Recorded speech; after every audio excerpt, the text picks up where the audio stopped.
the pleasure trap. How do Yes, we get yes. trapped in the pleasure? Then the second aspect is food addictions, and the third thing is food cravings. Cravings. तो इन तीनों के बारे में हम लोग बातचीत करेंगे. तो किस विषय से शुरू करें? मैं कहता हूँ इनफैक्ट कि डॉक्टर हाँ डॉक्टर कहिए. विक्रम, इनफैक्ट ये तीनों चीजें इंटर रिलेटेड है. एक सिक्के के दो पहलू के बजाय तीन पहलू हैं. करेक्ट. हम लोग फूड के लिए एडिक्टेड हैं और हम लोग we are not aware of it. मजे की बात ये है, हम जागे हुए नहीं है, सोए हुए हैं. हम हम हमें कोई समझाता है कि आपको फूड एडिक्शन है, तब बाद में समझ में आता है कि हाँ, ये तो फूड एडिक्शन है. हमें कुक्ड फूड का एडिक्शन है, हमें सॉल्ट का एडिक्शन है. वो नहीं मिले तो हमें क्रेविंग्स होती हैं. और जब हम क्रेविंग्स में फंसते हैं तो फिर हम प्लेजर ट्रैप में फंस जाते हैं. एक बार थोड़ा खाया, फिर और थोड़ा चाहिए, फिर और थोड़ा चाहिए. तो इनफैक्ट ये तीनों चीजें इंटर रिलेटेड हैं. डॉक्टर विक्रम, दर्शकों के बेनिफिट के लिए मैं चाहूंगा आप किसी भी जगह से सूत्र को पकड़िए और थोड़ा हमें बताइए कि आपके क्या विचार हैं इस बारे में. देखिए, हमारा जब जन्म होता है, as soon as we are born, our first organ that gets activated is our tongue. तो जब बच्चा पैदा होता है, उसको ये नहीं सिखाना पड़ता है कि मुंह से खाना होता है, isn't it? So the baby of any animal will start sucking its mother's milk, right? So that happens Yeah. naturally. In fact, tongue is the first organ that gets activated because that is necessary for our survival, because it gives us the knowledge of the food we eat, right? So we start our journey on this planet with food. Okay, so if we understand what food is appropriate for us, what kind of food is appropriate for us, and in what quantity. So initially, when we are not aware, of course, we are on our mother's milk. So our mother's milk is the best food for us, for a mammal, for a baby, for an infant, until a certain age of that species. तो हमारे लिए करीब 1 साल 2 साल हमारी माँ का दूध हमारे लिए अच्छा होता है, लेकिन 3 4 5 6 महीनों के बाद इस दूध के अलावा हम और भी अन्न खाने लगते हैं, क्योंकि then our system becomes ready to receive some other stuff, some simple things like a banana, for example, or some very softly cooked rice along with very softly cooked moong dal. Those things our system is able to handle. Okay, so if we progress naturally the way nature has intended us to progress, then we will start with mother's milk, then we will be gradually weaned off. And depending upon where we live, what kind of food is available, that kind of food will nourish us. The way nature works is every body, every person's body is nourished by the food, or is best nourished by the food. The best nourishment for our body is the food that grows locally in the local environment, local geography. And if we have grown up in whatever culture, we grew up in, you grew up in northern India, I grew up in central India. So whatever food was traditionally available there, or is traditionally available, traditionally being prepared by our parents, grandparents, their grandparents. So all of these traditions are also important because these traditions have been refined over generations. What I have found out in my journey, or in my exploration, in my experimentation, is the best food for us is what grows locally, what is plentiful in a given season. The only reason a specific food grows plentifully in a particular region is because nature wants us to use that as our main food in that season. That is why it is grown. See, even from a health perspective, from Ayurvedic perspective, the food that grows in a particular place in a particular season should be eaten plentifully in that season only. So for example, in the summer we have mangoes, so we should eat mangoes plentifully in the summer. We should eat them. but in other seasons we should not, because in other seasons that same mango will not be good for us. It may be harmful for us. So this way the traditional wisdom has developed over millennia. That wisdom we should not discard. Okay, we should learn new things, we should experiment with new things. Life changes all the time, but still we should not discard the wisdom we have from our ancestors from many generations. Suddenly, because somebody has done some research and he has or she has declared certain results, and sometimes we don't even know whether those results or those experiments are done without any motive. I often tell in my talks, who should we listen to? We should listen to somebody who is, number one, knowledgeable about it, who has the first hand experience of that knowledge that he or she is sharing with us. The second criterion is that person should be thinking of our well-being rather than any self-interest. So I will give you an example. So we hear about all kinds of advertisements. This food is good for you, this oil is good for you, this powder is good for you, whatever. The reason that advertisement is done is because the person who is manufacturing that product wants to make a profit out of our consumption of that product. That is why there is advertisement, right? Whether that product is good for me or not, I have to decide. I don't have to unnecessarily get swayed by the advertisements I see. So therefore, the second criterion is the person who is advising you or suggesting you, they should not have a profit or selfish motive behind it.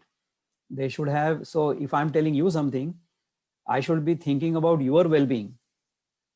Okay? So first, I should have the experience if I'm telling you. Secondly, I should have your well-being at my heart. And third, I should not have any expectations from you. Expectations from you in the sense that, if you do this, then you will say that, oh, you are so great and all that.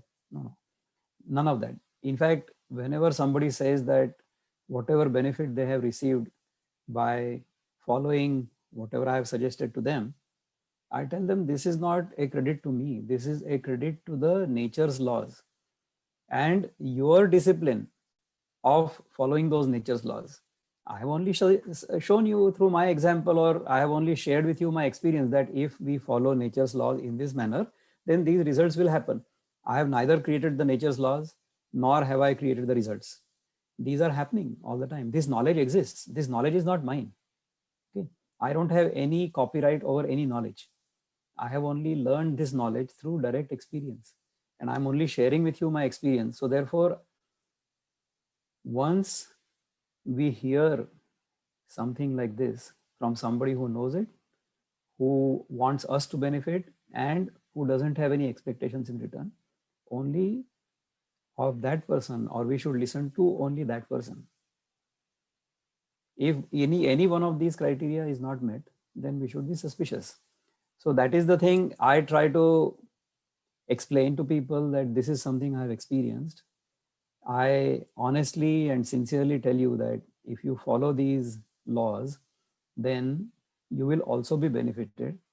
And thirdly, I'm not really expecting anything from you in return at all. I don't even expect you to say thank you to me. You say thank you to the laws of nature. Okay. And I will thank you that you have created one more data point in my experiment, right? So if you have followed these nature's laws, you see, last month we conducted a 30-day program. We are continuing with another 30-day program now in November.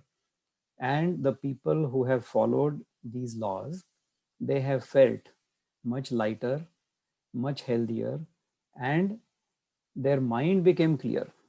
Okay. So we are not talking just about body detoxification. We are not talking about Sharir Shuddhi or Deha Shuddhi. We are also talking about Chitta Shuddhi, which means mind purification.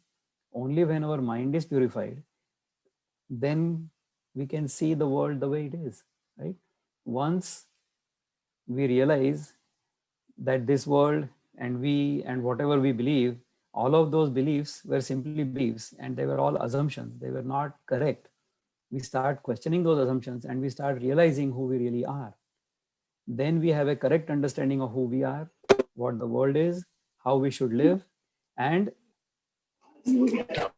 what we think of as divine. So all of these things we need to understand, and only then can our life be fulfilled. So this entire journey we are sharing with you, the 30-day detox program that we have, is for purifying the body, purifying the mind, and therefore walking in the direction of realizing who we are.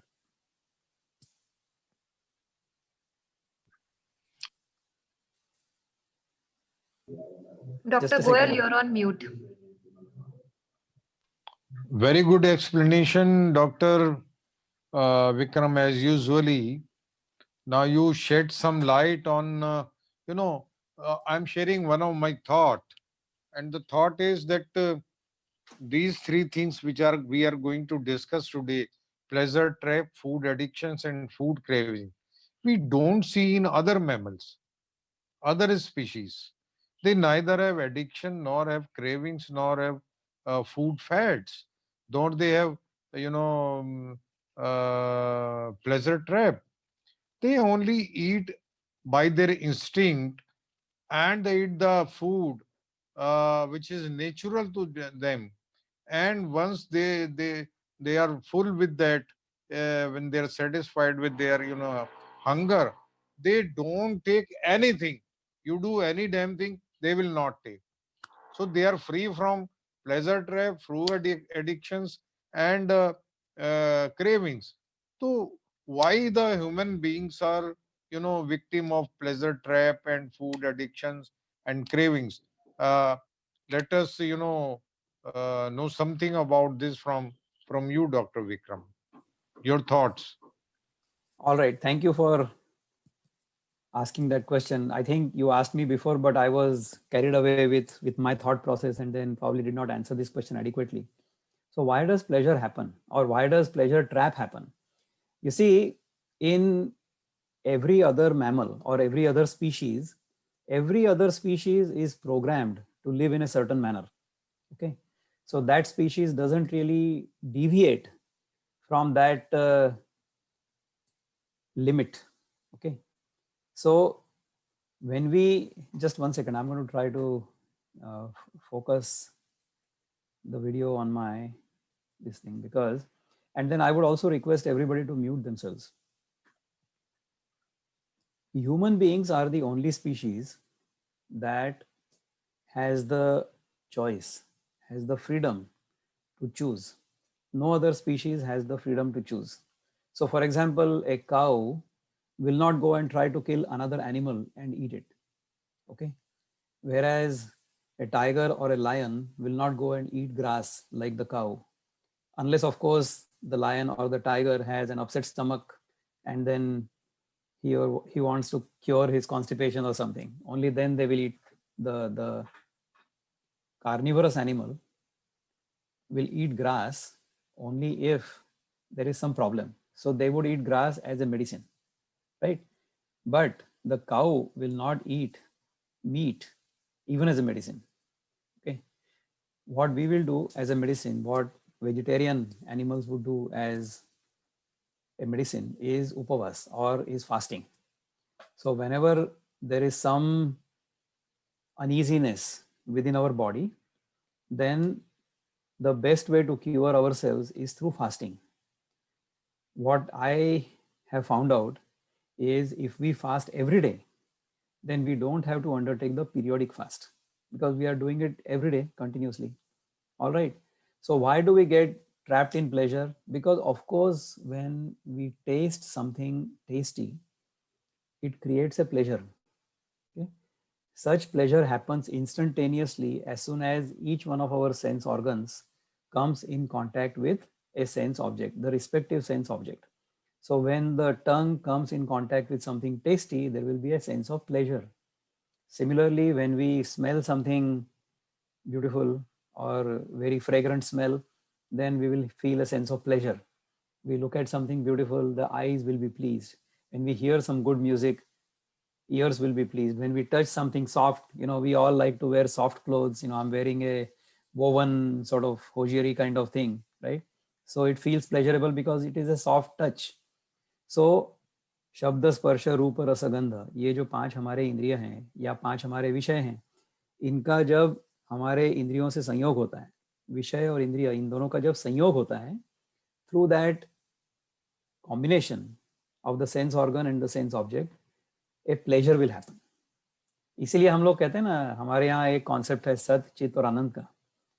तो जैसे मेरे सामने कोई विषय है, वो विषय का जब इंद्रिय के साथ संयोग होता है, when they come together, so when existence and knowledge come together, sat and chit come together, then ananda happens, right?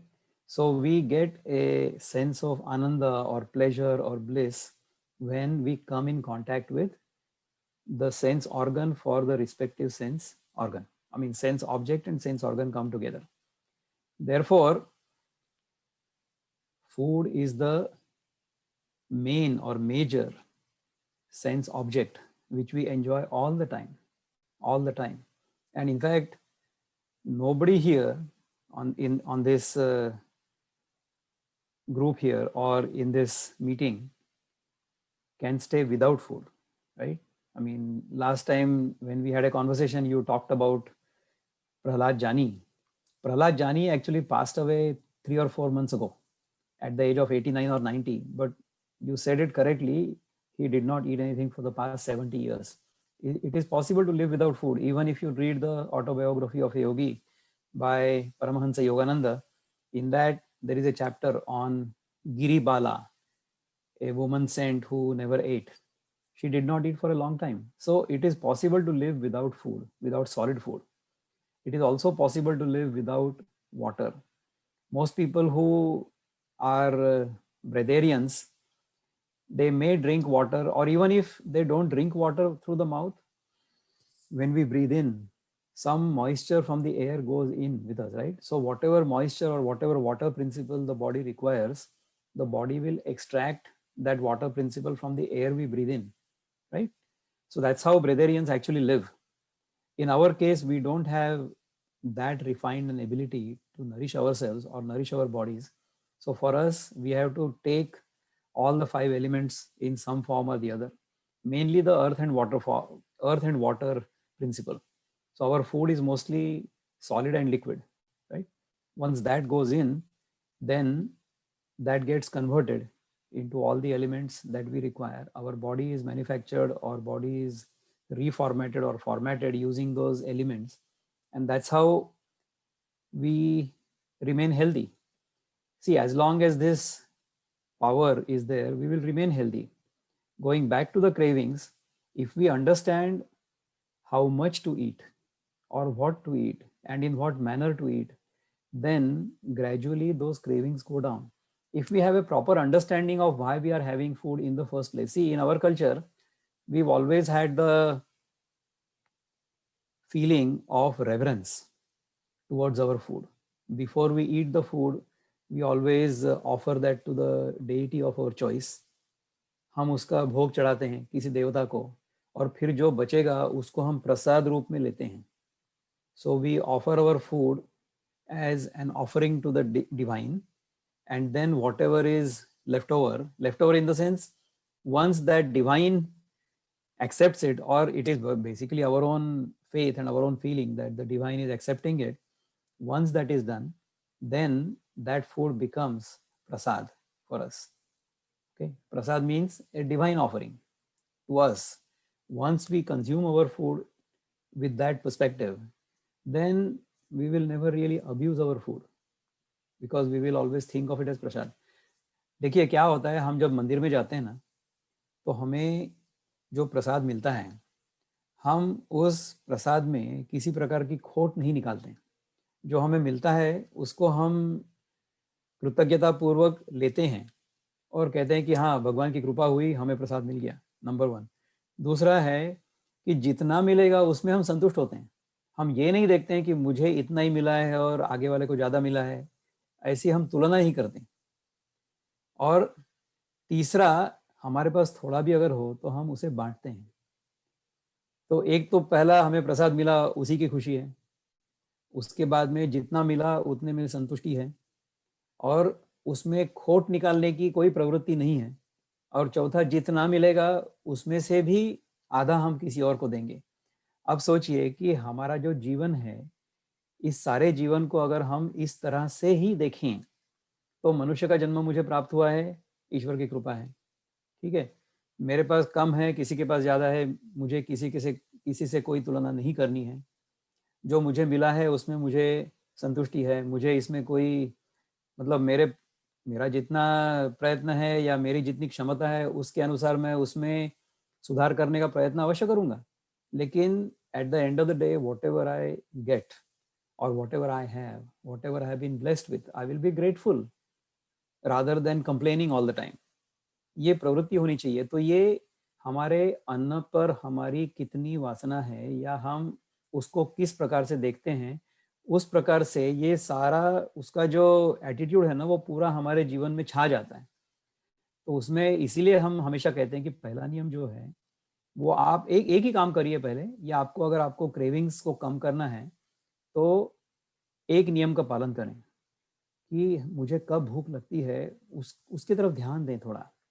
और जब भूख लगी होगी या भूख लगेगी तभी हम लोग खाना खाएंगे, तभी हम लोग खाना खाएंगे, उसके अलावा नहीं खाएंगे। अगर हम भूख ना लगने पर भी खाना खाते हैं तो ये जो हमारा कंजम्पशन कंजम्पशन कंजम्पशन का जो एटीट्यूड होता है ना ये हमेशा बढ़ते जाता है।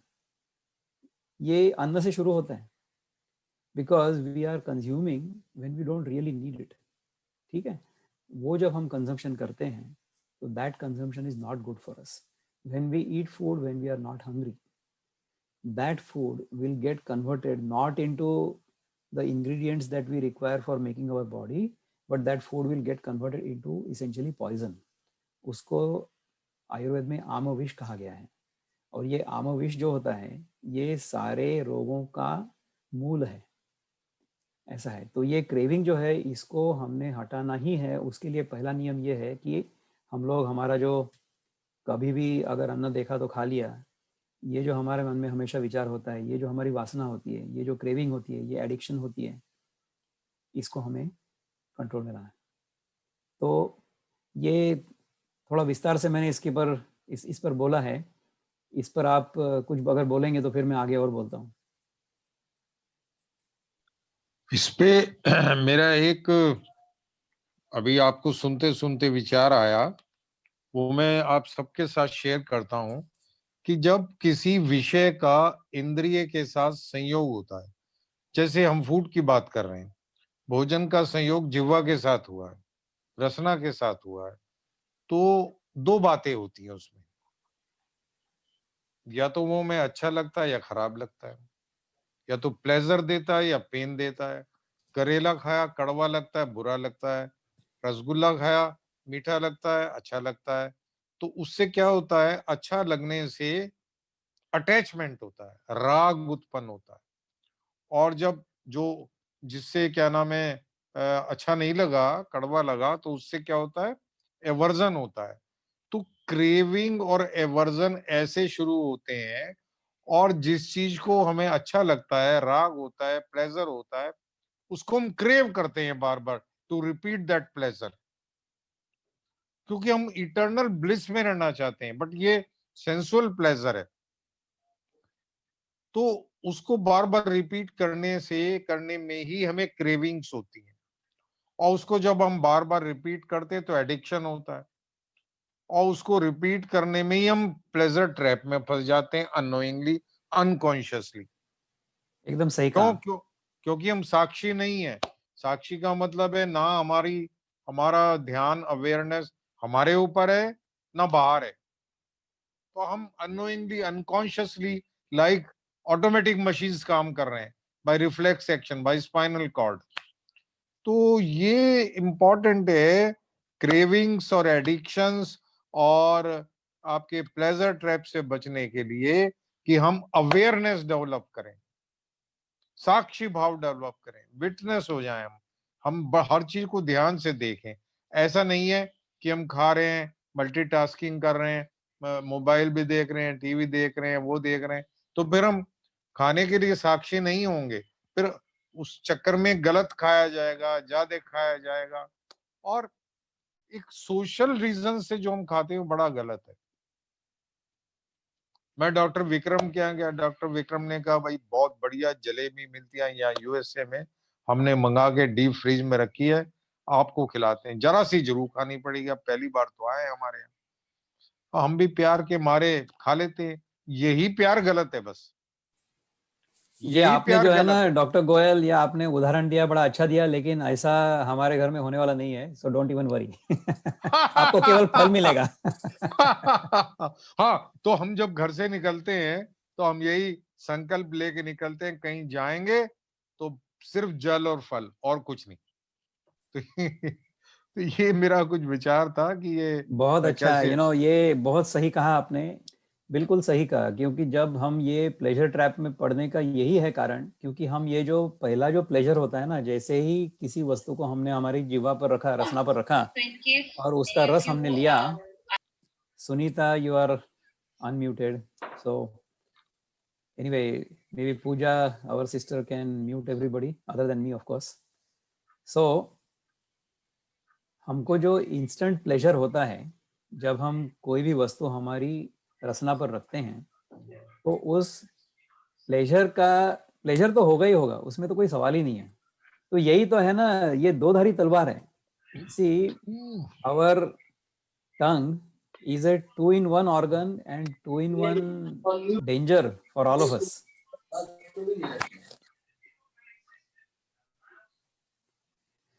अभी मैंने सबको फिर से एक बार म्यूट कर दिया। तो हमारे जो स्पिरिचुअल गुरु हैं स्वामी जी, वो कहते हैं कि ये जो टू इन वन ऑर्गन है, इसको आपको हमने इसको सर, हमने आपके घर हमेशा। कोई आता है तो आप लोग क्या देते हैं खाने को? अच्छा, हमारे घर कोई आता है तो हम क्या देते हैं खाने को? हम ये पता करते हैं कि उन्हें क्या पसंद है, वही देते हैं।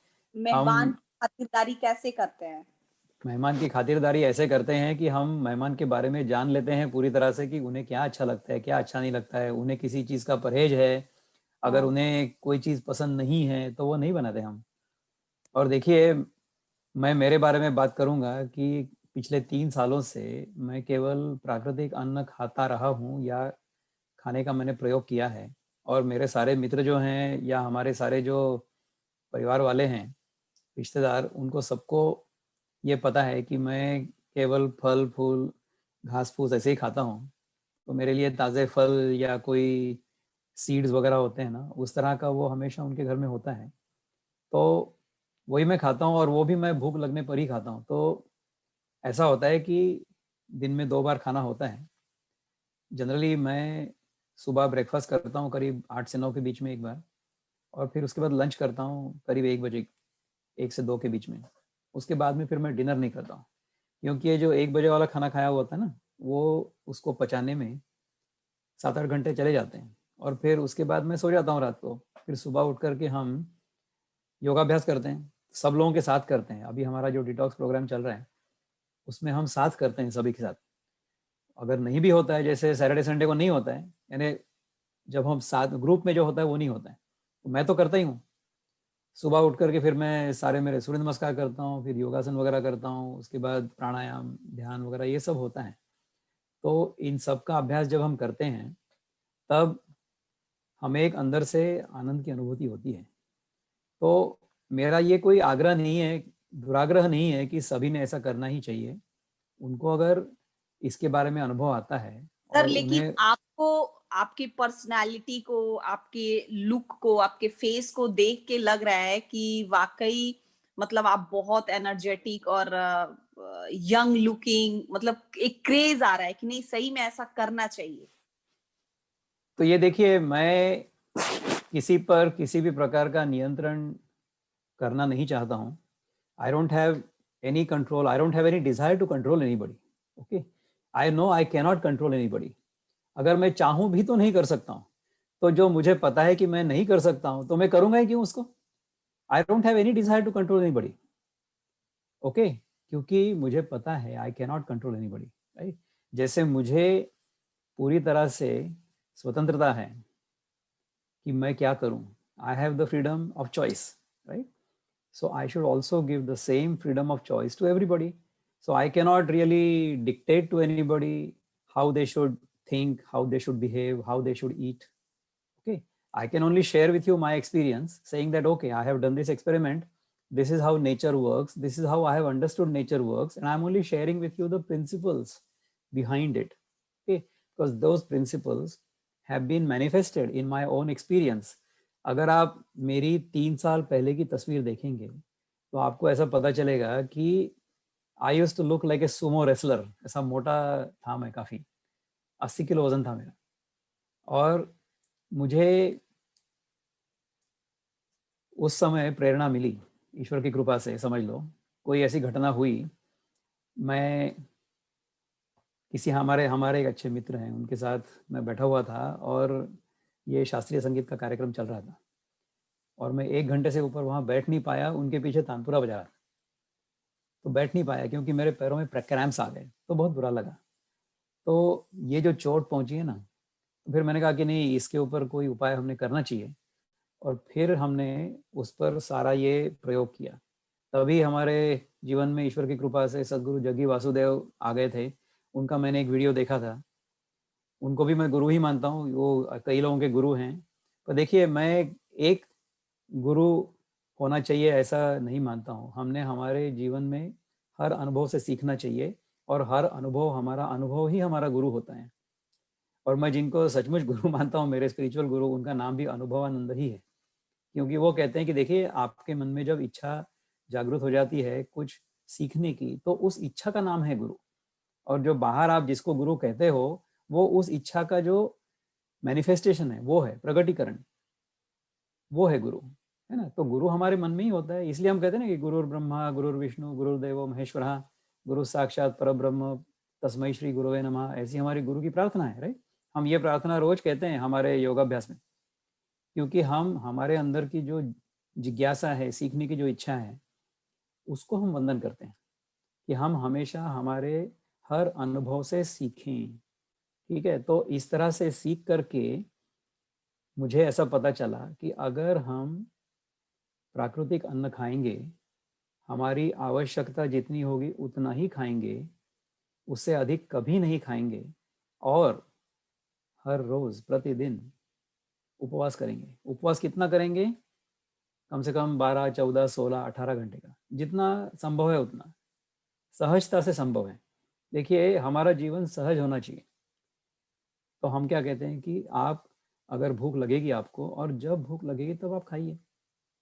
मेरे जैसा जो आदमी है कि जो दिन भर ऑफिस में बैठे रहता है, उसको शारीरिक कोई कष्ट नहीं है, और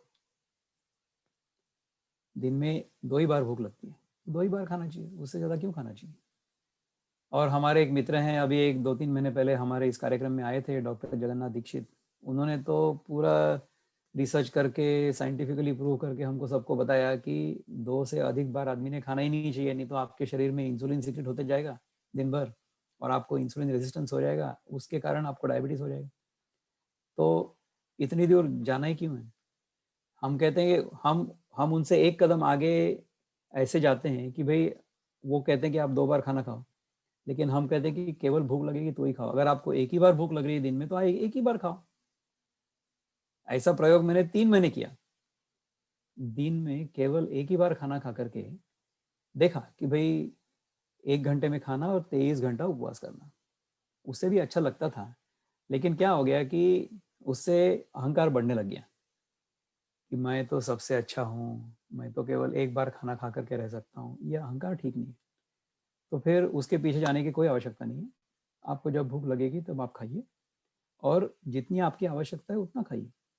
तो कितनी आवश्यकता है, उसका उत्तर ये है कि मैं जब खाना खाने बैठता हूँ और ध्यानपूर्वक खाता हूँ, जैसे अभी हमारे डॉक्टर कमल जी ने कहा कि आप देखिए, ध्यान दीजिए आपके अन्न के ऊपर, और धीरे धीरे जब आप खाएंगे तो एक हल्की सी डकार आती है, एक 15-20 मिनट खाने के बाद।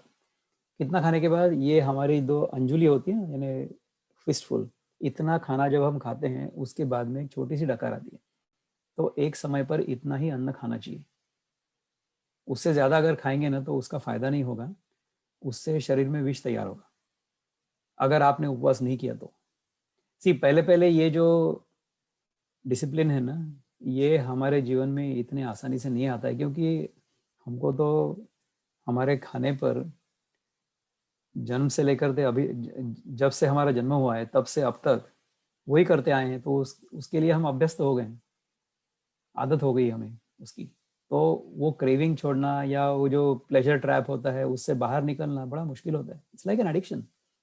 Food is the main addiction we have. हमारे यहाँ जो लत होती है ना आदमी को, शराब की, जुए की, सिगरेट की, ऐसा नहीं होती। जो हमारी पहली लत है, पहला जो हमारा दुर्व्यसन है, वो है अन्न का व्यसन। उससे हमें बाहर निकलना है। तो उसके लिए हम जो पहली साधना बताते हैं कि भाई आप you observe your hunger and you eat only when you are hungry, तब जाकर के इससे हम बाहर निकलते हैं। और उसके बाद इस प्रकार का परिणाम दिखाई देता है। ये उदाहरण है आपके सामने, तो क्यों नहीं करेंगे इसको आप? इसलिए, और हम क्या कहते हैं, ठीक है आपको अकेले से करना मुश्किल हो रहा है तो आप 30 दिन तक हमारे साथ रहिए केवल, ठीक है। उसके बाद अगर आप करना चाहेंगे अपने आप करिए, अवश्य करिए। हमको आपको उम्र भर जकड़ के नहीं रखना है ना। पर हमारे यहाँ जो लोग आते हैं उनमें से कई लोग ऐसे हैं कि वो कहते हैं कि हमें इसको छोड़ना ही नहीं, हमें आपके साथ रहना है हमेशा, क्योंकि हमें ये योगासन का क्लास अच्छा लगता है, हम इसको परमानेंटली करेंगे, हमें आपके साथ बातचीत करने में आनंद आता है, आपसे हम बहुत कुछ सीखते हैं। मैं तो किसी को कुछ नहीं सिखाता, मैं तो केवल अपना जो अनुभव है वो लोगों के साथ शेयर करता हूँ। सीखना तो आपने खुद है, मैं किसी को कुछ नहीं सिखा सकता, सीखना आपने ही है। जैसे आपने अभी बोला कि आपकी तरफ देख करके ऐसा लगता है, तो ठीक है अभी इसे सीखो कुछ। तो इसमें अगर हम किसी प्रकार की मदद कर सकते हैं तो हम मदद के लिए तैयार हैं, हाजिर हैं, और करेंगे आपकी मदद, क्यों नहीं करेंगे, ऐसा है। तो आपने ये सर प्रश्न आपका पूछा। लंच हाँ बताएं। और नाश्ता और डिनर क्या होता है? जैसे आप क्या लेते हैं नाश्ते में और डिनर में? मेरा नाश्ता और मेरा जो डिनर नहीं होता है, लंच होता है केवल। नाश्ता और लंच ये दोनों के फोटो मैं हमारे ग्रुप में हर रोज पोस्ट करता हूँ, लोगों को देखने के लिए मैं क्या खा रहा हूँ, ठीक है। जो कल का सर लंच मुझे था, ऐड कर लीजिएगा अपने ग्रुप में। हाँ तो ये जो ग्रुप होता है जिसमें ये फोटो जाते हैं, वो जो हमारे पार्टिसिपेंट्स होते हैं जो इस 30 डे प्रोग्राम में आते हैं उनके लिए होता है। हम एक काम करेंगे, पूजा हमारी जो बहन है वो आपको इसके बारे में पूरी जानकारी देगी, और इसमें आप अवश्य जुड़ें। आपको जब समय होगा तब 1 महीने के लिए हमारे साथ आइए, कभी भी उसको आप स्टार्ट कर सकते हैं। अगर आपको आज से स्टार्ट करना है आप आ जाइए, आपका हम सर पूरा। मैं आज ही आ जाती हूँ, आज से ही ज्वाइन करती हूँ। हाँ तो फिर पूजा जो है हमारी बहन, वो आपसे संपर्क करेंगी और आप उसमें अवश्य जुड़ जाइए, बहुत अच्छा होगा। उन्होंने अपना नंबर भी यहाँ पे लिखा हुआ है, आपके पास जो नोटिस आई होगी ना उसमें भी उनका नंबर होगा, तो आप उनसे संपर्क करेंगे तो आप हमारे साथ जुड़ सकते हैं। डॉक्टर गोयल जो हमारे मित्र हैं वो भी हमारे साथ जुड़े हुए। देखिए ये तो 60 साल से ऊपर हैं, हमसे कई अधिक विद्वान हैं, इन्होंने एमडी मेडिसिन किया हुआ है, ठीक है, लेकिन हम दोनों साइंटिस्ट हैं। देखिए मैं इस विषय की ओर एनवायरमेंटल इंजीनियरिंग की दृष्टि से देखता हूँ, पर्यावरण शास्त्र की दृष्टि से, और डॉक्टर गोयल जो है हमारे भाई, वो इसको स्वास्थ्य की दृष्टि से या मेडिकल साइंस की दृष्टि से देखते हैं। और हम दोनों एक ही वस्तु कर रहे हैं, लेकिन हम दोनों का दृष्टिकोण अलग अलग है। तो इसलिए क्या होता है कि हमारा जो दृष्टिकोण है उससे हम आपको समझा सकते हैं कि भाई हमको यहाँ से ये किस तरह से दिख रहा है। इसलिए हम ये चर्चा कर रहे हैं या करते हैं, हमको अच्छा भी लगता है, क्योंकि हम दोनों एक दूसरे से सीखते हैं। तो ये सीखने की जो हमारे मन में इच्छा है ना, इसके कारण हम दोनों जुड़े हुए हैं और हमें इसमें बहुत आनंद आता है। सही कहा मैंने कमल जी? बिल्कुल सही कहा। और आपने ये बिल्कुल सही कहा कि आप अपने अनुभव के आनंद में जीते हैं और वो सबको बांटते हैं अपने अनुभव का आनंद। और स्वामी जी हेलो। का नाम भी अनुभवानंद है। करेक्ट। हेलो। हाँ नमस्ते। हाँ नमस्ते गोयल सर, नमस्ते विक्रम सर, नमस्ते। नमस्ते। नमस्ते। जी मैं doctor GN Dubey, Darbhanga medical college में असिस्टेंट प्रोफेसर हूँ मेडिसिन में। सर गोयल सर से पहले भी मेरी बात हुई थी। मैं कुछ जी अपना हाँ, अनुभव शेयर करना चाहूंगा नेचुरल डाइट के संबंध में। अवश्य। करिए। जी मैं 41 वर्ष का हूँ अभी, और पिछले 6 वर्षों से एनकाइलोजिंग स्पॉन्डिलाइटिस, उसके साथ साथ कई तरह की बीमारियों से ग्रसित था। जैसे ब्रोंकियल अस्थमा, माइग्रेन और बार बार हाइपर सेंसिटिविटी रिएक्शन होना। 2-3 बार तो मुझे आईसीयू में भी जाना पड़ा है एड्रेनालिन इंजेक्शन लेकर। और 1-2 मर्तबा सर से हमारी बात हुई थी, गोयल सर से, और उसके बाद मैंने नेचुरल डाइट फॉलो करनी शुरू की 16 आवर। अभी मुझे 9 महीने से ऊपर हो गए। I started my journey with 72 kg and right now I am 50 kg और नेचुरल डाइट पे हूँ पिछले 9 महीने से। मेरी बहुत आपकी सारी हाइट प्रॉब्लम। कितनी है गोपी जी? आपकी हाइट कितनी है? मेरी हाइट है 5'10". 5'10", तो 50 किलो तो बहुत कम हो गया ना। हाँ, उससे बहुत थोड़ा कम। और अगर रहेगा मीट अपने शरीर पे तो अच्छा हाँ जी, रहेगा। हाँ जी, हाँ जी, बहुत कम हुआ है। लेकिन मेरी बहुत सारी प्रॉब्लम आसान हुई है। जैसे मुझे इन्हेलर की जरूरत पड़ती थी, अभी इन्हेलर नहीं लेता हूँ। जैसे अभी ठंडे की शुरुआत हुई है तो इन दिनों मुझे इन्हेलर लेने की आवश्यकता पड़ती थी, वो नहीं है। माइग्रेन की प्रॉब्लम मेरी चली गई और इस 9 महीनों के बीच में मुझे एक बार भी हाइपर सेंसिटिविटी रिएक्शन जो है अर्टिकेरिया या फिर उन तरह की चीजें नहीं हुई हैं। और भी बहुत सारी प्रॉब्लम थी, वो निकल गई है। अब ये एनकालोजिंग की जो प्रॉब्लम है, मैं सीएमसी वेलोर में 2019 में दिसंबर में 10 दिनों के लिए एडमिट था। उस समय मेरे दोनों घुटनों में जो है इफ्यूजन आई थी और जॉइंट स्पेस कम हो गई थी, ऑस्टियोफाइट्स वगैरह थे। रिसेंटली मैंने अपनी एक्सरे कराई थी दोनों नी जॉइंट की, तो उसमें ऑस्टियोफाइट्स नहीं मिल रहे थे अभी। क्या बात है, बहुत बढ़िया, wonderful, That is miraculous for me कि that wonderful. osteophyte disappeared, but things are there। अभी भी मैं अपनी डेली रूटीन खुद ब खुद कर पाता हूँ, लेकिन पेन स्टिफनेस की प्रॉब्लम अभी पूरी तरह से नहीं गई है। इस संबंध में आप लोगों से राय मशविरा करना चाहूंगा कि आगे मुझे क्या करनी चाहिए। हाँ देखिए, मैं डॉक्टर विक्रम, मैं कुछ बोलूं उस पे? हाँ, आप पहले बोलिए फिर मैं बोलता हूँ। डॉक्टर दुबे, सर, एक तो 2-3 फार्मूले हैं। एक फार्मूला तो है एक्सेप्ट, एडजस्ट, एकोमोडेट। जी कहने का मतलब ये है कि जब आप किसी परिस्थिति से, किसी प्रॉब्लम से संघर्ष कर रहे हैं तो पहले उसे एक्सेप्ट कीजिए, जी उसके साथ झगड़ा मत कीजिए। मन के साथ कभी झगड़ा नहीं करना है। मन के साथ झगड़ा करेंगे तो मन इतना शक्तिशाली है, आप निश्चित रूप से हार जाएंगे।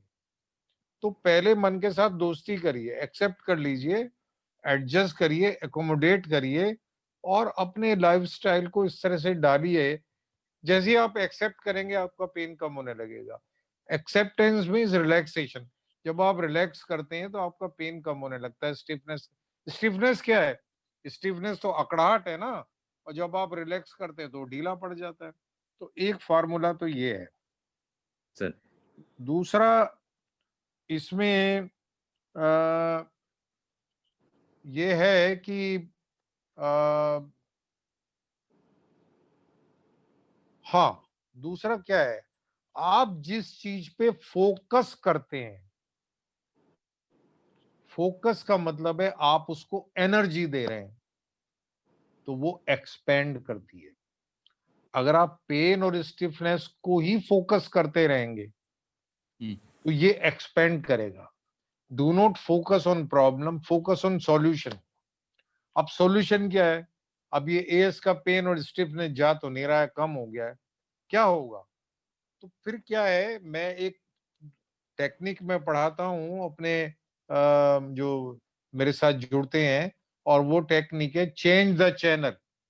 जैसे हम यंग जब होते थे तो एमटीवी अच्छा लगता था, आस्था तो अच्छा नहीं लगता था, तो आस्था टीवी चला दिया माँ बाप ने या दादा दादी ने, तो आए फट से चैनल चेंज किया एमटीवी और डांस करने लगे। तो जब आपको ये प्रॉब्लम सता रही है तो अपने माइंड का चैनल चेंज करिए। माइंड का चैनल चेंज करने का मतलब क्या है? आप एक डायरी लीजिए या एक कागज लीजिए और उस पे लिखिए आपको क्या अच्छा लगता है, क्या प्लेजर देता है। मैं ब्लिस की बात नहीं कर रहा हूं, प्लेजर की बात कर रहा हूं। आपको किसी दोस्त से बात करना अच्छा लगता है जो पॉजिटिव नेगेटिव नहीं है, आप उसको फोन मिलाइए उस समय, उससे कहिए यार 2-4 मिनट बात कर सकता हूँ, हाँ ठीक है बात करो, कोई बात नहीं है।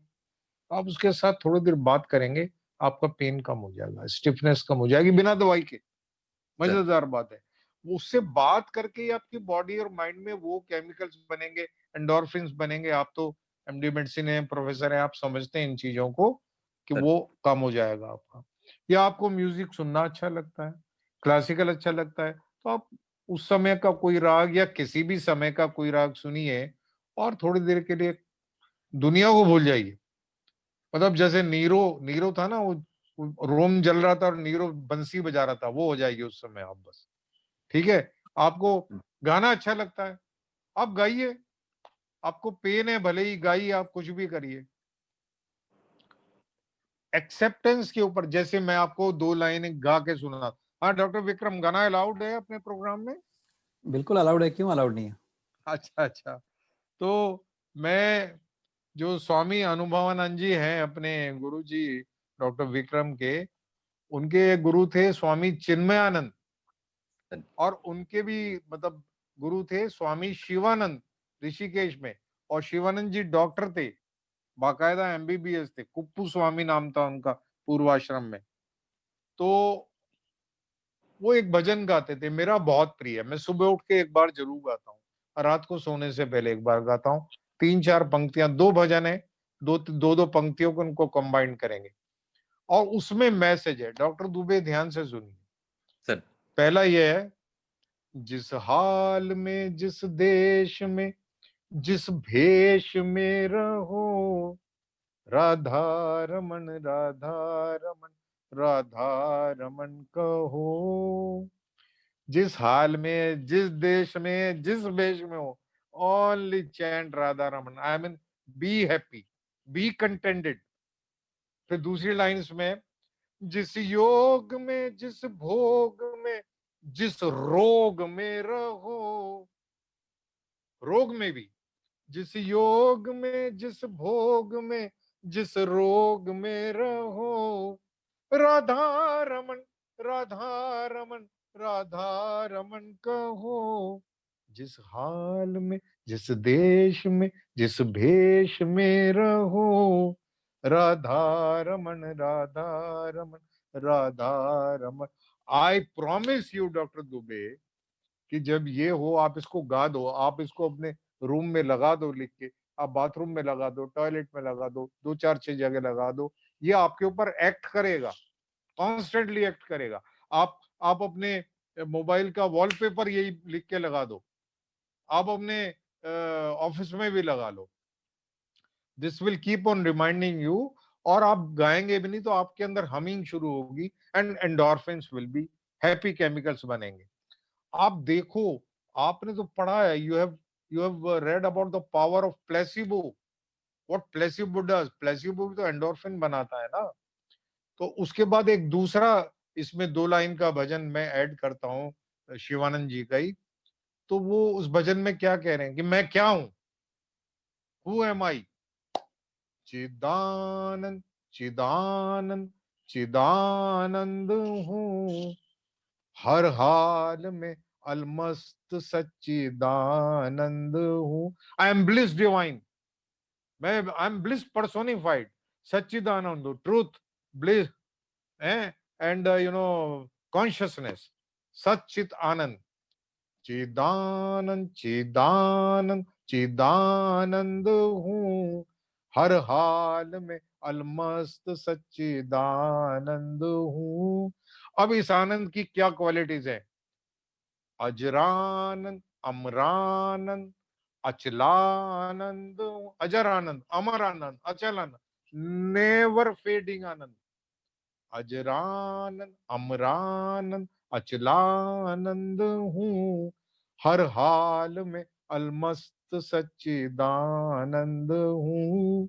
चिदा, जिस हाल में, I mean combine these two and you, I tell you, keep on doing it morning, evening, afternoon, when your pain and stiffness will definitely go down. And like this there are so many things। प्रतिपक्ष भावना एक वेदांत में होती है, बहुत सारी चीजें हैं। Study Gita and Vedanta, your pain will go, I tell you. And I am so happy to see you. आपको बात किए आपसे 2-3 बार, बट आज आपके दर्शन हुए तो इतना मतलब आनंद आ रहा है, मेरे को आनंद आ रहा है। डॉक्टर विक्रम, आप कुछ कमेंट कीजिए। हाँ हाँ अवश्य, मैं आपकी बात समाप्त होने का की राह देख रहा था। तो देखिए गोपी जी, आपने जो प्रयोग किया है बहुत अच्छा है। आपकी जो शरीर यष्टि है उसको देख करके मुझे ऐसा लगता है कि आपके शरीर में स्नेह जो है ना उसकी अभी कमी है। स्नेह यानी नेचुरल फैट। तो उसको हमने किस तरह से लेना है हमारे अन्न से, तो हम क्या करते हैं कि ये, और आपको जो व्याधि हो रही है ना, दिस इज रिलेटेड टू वात, यानी एन एक्सेस ऑफ, और उसको कहते हैं डिरेंजमेंट। डिरेंजमेंट नहीं कहूंगा मैं, लेकिन इम्बैलेंस इन वात। तो उसके लिए, उसको बैलेंस करने के लिए हमने उसको स्नेह देना पड़ेगा। यानी हमने जो ऑयल ऑयल है उसको लेना पड़ेगा। तो नेचुरल ऑयल हम, जैसे ये खोपरा होता है ना, यानी कोकोनट, ड्राइड कोकोनट, मैं ड्राइड कोकोनट थोड़ा सा एक टुकड़ा खाने का रोज प्रयत्न करता हूँ। या फिर खोबरे का जो तेल होता है, वो भी जो एडिबल कोकोनट ऑयल है उसको भी खा सकते हैं, एक एक चम्मच। और उससे काफ़ी अच्छा रहता है। तेल से आप मॉलिश भी कर सकते हो, मसाज कर सकते हो।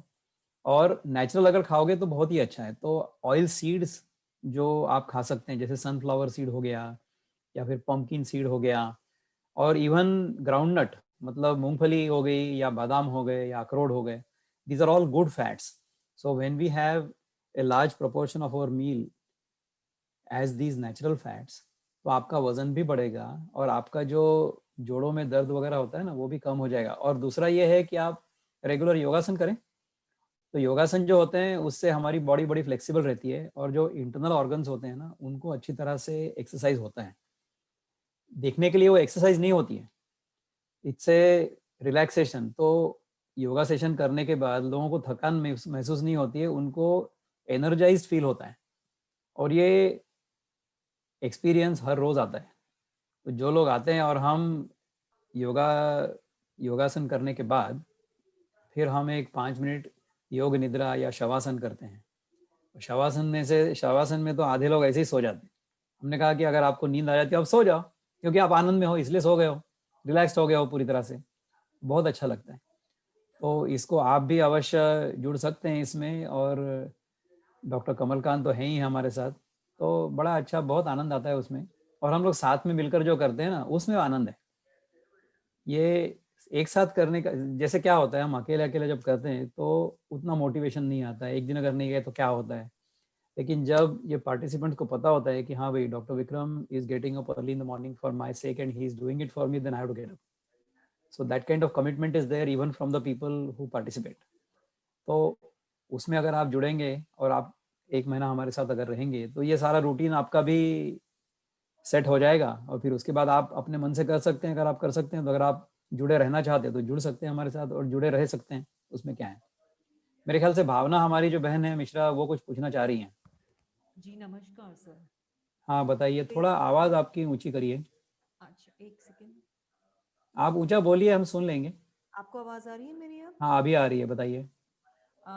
Today is my first day that I've joined you. Okay. And I'm a case of MS. As your doctors, you know what is MS about, right? I'm following a diet, a good diet, as you are saying, almost a green diet, right? The thing is that I'm not able to recover in terms of my mobility. The pains have gone a bit less, but I have to, and as you say, diet, as you say, exercise, I do a lot. I'm using a stick to move. So where I am falling, I am not able to understand. Where I'm wrong in terms of if I'm not following anything, if it's not meditation, I'm doing that. It's quite good number of years. If it's diet, I'm doing that. If it's supplements, I'm doing that. Where I am not getting the right path. I think, I mean, first of all, thank you for joining. Thank you for taking the time. And thank you for reaching out and even asking this question. What I would suggest is, let us have a one-on-one. We should spend a bit more time than just a couple of minutes on this webinar. We should do that. Check out our website, sattva.life.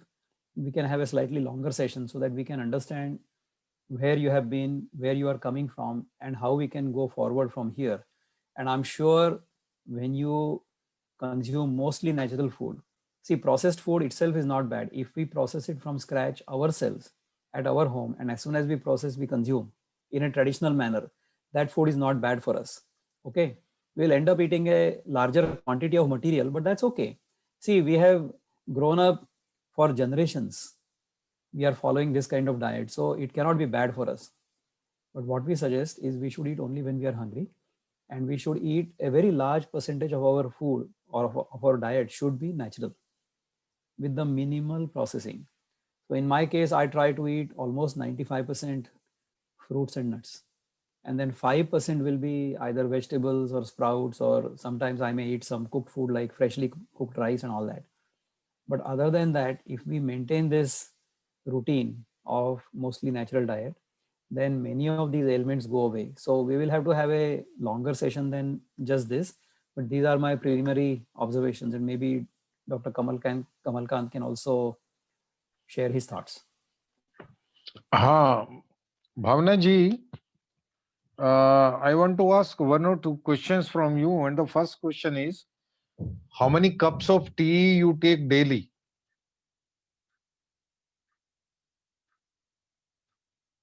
Hello, Bhavna ji, are you listening to me? Yeah, can you hear me now? Yes. Yeah, I'm hearing you. You are audible. How Yeah. many cups of tea I you don't consume daily? I don't take. Wonderful. Milk? I don't take. Wonderful. Do you take milk in any form? No, hardly. I think if I take once in a week, I take curd. Stop that also. Okay. You can take plant-based curd. But that's not good in taste, so I can stop that. That is very good in taste. I'll tell you the recipe. Don't worry. Fine. Very good taste. I make curry also with that, Okay. raita also with that, and even yesterday I made raita of a raw bottle gourd with that. So Okay. it's difficult to eat raw bottle gourd, but Mhm. with that plant-based curd, I could eat it very joyfully. Okay. So you see, simple thing is you have to befool your mind and tongue. Okay. Okay, Yeah. mind and tongue, they want taste. You have Right. to give them similar taste in a healthy way. That is the crux. Okay. Okay. So are you consuming any other animal product in any way? No. That's wonderful. The only thing is that the 2-3 formulae I tell in this session, there are hundreds of formulae like this. I mean, I tell you one thing: the cause of all these diseases, so-called lifestyle disease, is mind. Basically, mind. Believe me.